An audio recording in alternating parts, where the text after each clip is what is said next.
Dito ko nakita si Wiswis. Siguradong nandito lang siya sa paligid. Nanay, bilhin na tama na po. Masakit na po. Hindi! Masyado ka maarte. Ang arte-arte mo, wala ka naman magagawa. Magtatrabaho ka rin sa club. Bitawan niyo na po. Ayoko po sumama sa inyo. Tulong! Tulungan niyo ako! Tulong! Tulong! Tigil! Tama na Tigil, po. ha? Nanay, bilhin na Ayaw mo tumigil!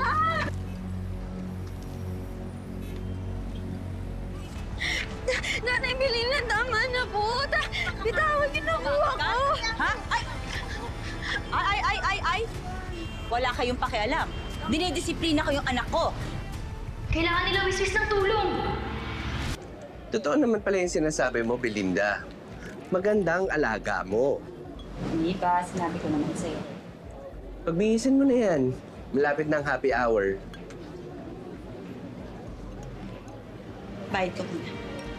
Tuso ka talaga. Ihanda mo ang alaga mo. Ituro mo na sa kanya ang dapat gawin. Ay, madam, ako nang bahala, ha? Baba mo na yan, ha? Oo, sige. Tumayo ka na dyan, Andy.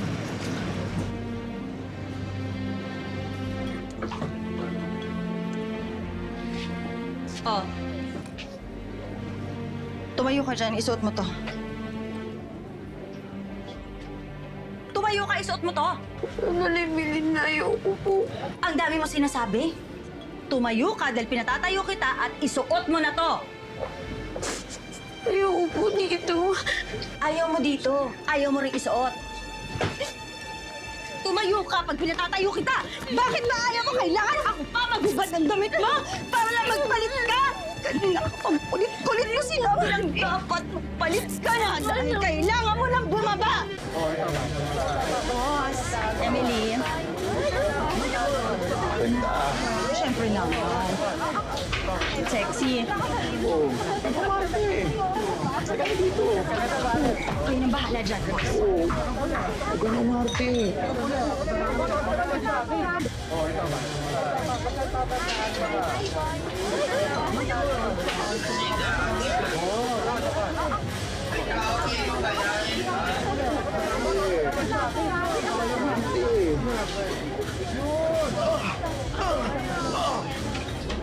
Wiswis! Wiswis!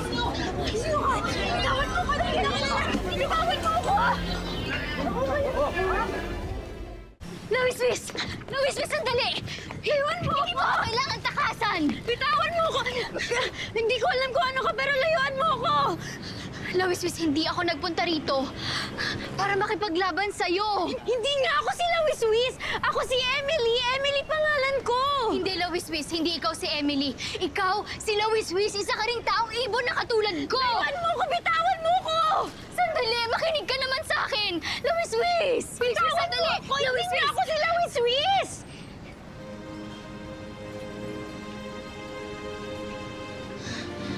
Ang iyong ugat, Pak.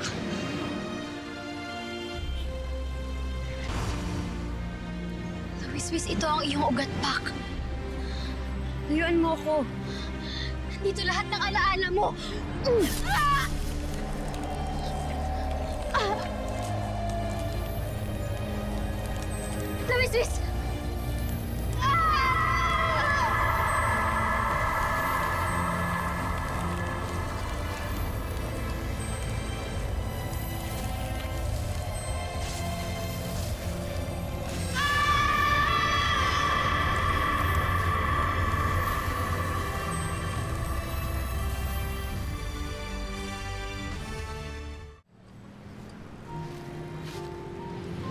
Anya, Wiswis. Pasensya ka na at hindi kita nakilala, Anya. Pasensya at nilabanan pa kita. Maraming salamat sa pagligtas mo sa akin. Maraming salamat. Wala yun, Wiswis. Sigurado ako kung ako ang mawala ng ugat, Pak, yun din ang gagawin mo sa akin. Teka, ano ba nangyari? Bakit mo tinanggal ang iyong ugat, Pak? Hinahabol ako ng mga tao noon dahil taong ibon ako. Wala ako ibang mapuntahan kaya tinanggal ko ang aking gut pack para hindi nila ako hulihin. At doon nawala ang iyong alaala. Anya, Si Pagaspas. Alam ko na kung nasaan si Pagaspas. Halika, puntahan natin siya.